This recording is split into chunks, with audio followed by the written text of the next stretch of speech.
Okey. Okey, kita dah buka satu kuil tu. Kita tengok satu kuil lagi Oh, nampaknya basah juga di sini. Kena lap lah. Takut nanti dia bermasalah ya. Keburukan dia ialah timing dia tak betul, timing boleh naik turun, dan juga tak stable. Jadi kita kena susun sini elok. Memang leaking pak-pak lah. Jadi kita memang kena buka untuk lah.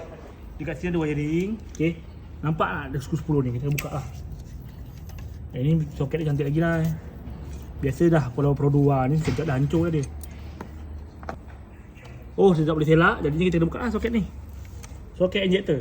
Nak bagi senang lah, kita buka lah soket injector ni Jadinya kita dah buka ni soket injector ni. Kita selak lah dia ke tepi. Bagi senang kita nak buat kerja nanti. Ada benda yang sangkut lagi ni, kita buka. Pastikan ingat mana bracket kita buka, mana skru dia. Jangan kita lupa. Sini ada wire body. Sini. Sini. Ni. Ni ada wire body Kita buka dia dua skru ni, tapi jangan lupa ikat balik sebab nanti gila wiring dia. Macam tu cakap. Macam tu cakap. Ada skru, ada wire body. Ada lagi? Ada wire body ni. Kita buka juga. Ni wire.